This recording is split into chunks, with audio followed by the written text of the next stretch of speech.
Michael E.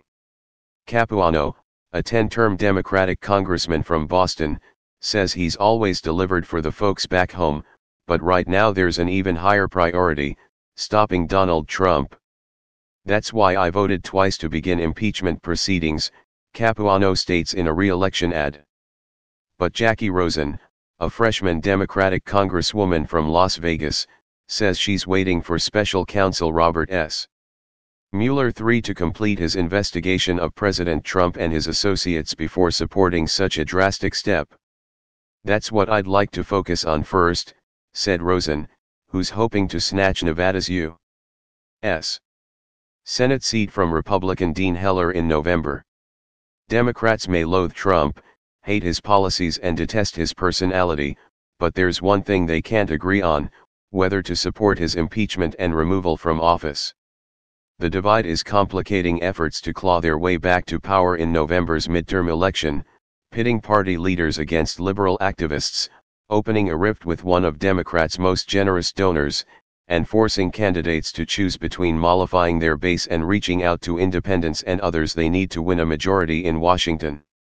If the election is about Donald Trump, that's dandy, said Peter Hart, a veteran party strategist. You don't want this election to be about impeaching Donald Trump. It's a notion seconded by Nancy Pelosi and Charles E. Schumer, the Democratic leaders in the House and Senate, respectively. I think it's a gift to Republicans, Pelosi said of impeachment threats. But Tom Steyer, who has given tens of millions to Democratic candidates and causes, believes the party's best hope is turning November into a referendum on Trump's ouster. It's the only way, the San Francisco hedge fund billionaire insists, to engage voters who see little difference between the two major parties, or who've given up on politics because nothing in Washington ever seems to change. We lose election after election as a result of this, said Kevin Mack, a strategist for Steyer and his political organization, Need to Impeach, which is crusading nationwide to get every Democratic candidate to commit to impeachment. In the meantime, according to the organization, more than 5 million people have signed a petition in support. Politically, impeachment is the equivalent of nuclear war, and many Democrats fear merely brandishing the threat will backfire, antagonizing Republicans and energizing conservative voters who might otherwise skip the midterm vote. That's precisely what happened in 1998, only the other way around, when Republicans moved to impeach President Clinton. For one of the few times in history, Democrats gained seats in the midterm election even though they held the White House. Seeing all this enthusiasm among the Democratic base, I'd just hate to see Republicans get similarly energized, said Jim Manley, a party strategist who says candidates can't ignore the impeachment question but shouldn't make it a centerpiece of their campaigns.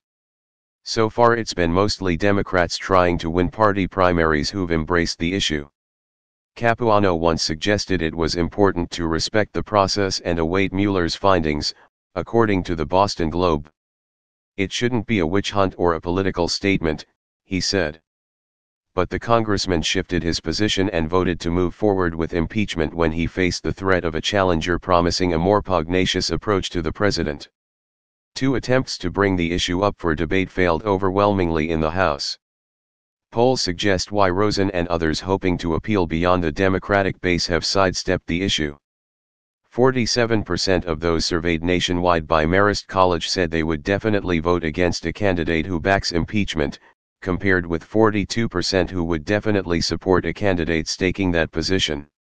While Republicans were predictably opposed and Democrats supportive, independents, the swing voters both sides seek, broke along the same lines, 47% to 42%, against candidates favoring impeachment, according to the April survey for NPR and PBS NewsHour.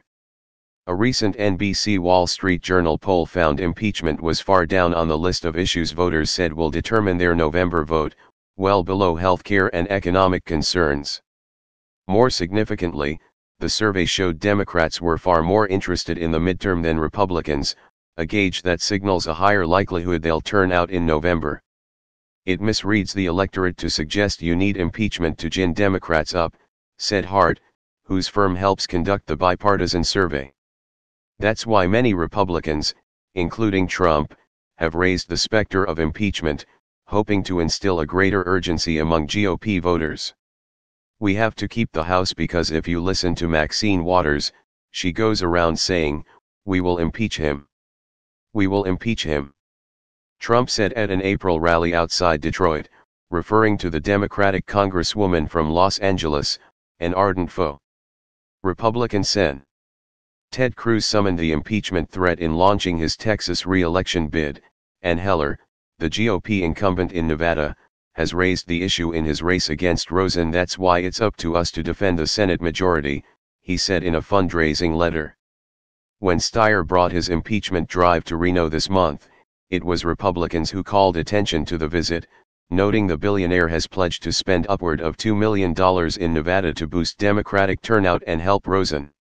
She was 2,500 miles away when he arrived, voting on Capitol Hill for legislation to fight the opioid epidemic. The impeachment question appears moot so long as Republicans control Congress. Even if Democrats take charge, Trump's ouster remains exceedingly unlikely. Only 2 presidents have been impeached, and none has ever been tossed from office. Still, Ed Martin, a talk radio host in St. Louis and former GOP chairman in Missouri, one of the country's major Senate battlegrounds, said if he had his way Pelosi would raise the impeachment issue starting in late September and never let up. "That would be great," he said.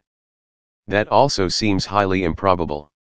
There is no broad Democratic platform that candidates across the country are campaigning on," said Dave Jacobson, a strategist for Democrats Harley Rauda and Andy Thorburn, 2 Orange County congressional hopefuls who supported impeachment in their primaries. Rauda is awaiting final tabulations to see whether he'll face Republican Rep. Dana Rohrabacher in November. Thorburn finished 4th in his crowded primary. "Every candidate has to size up his or her own race," Jacobson said. "The message here in the Golden State, the heart of the resistance, is going to be different," he said, "than it is in Oklahoma, Florida, Pennsylvania, or Wisconsin.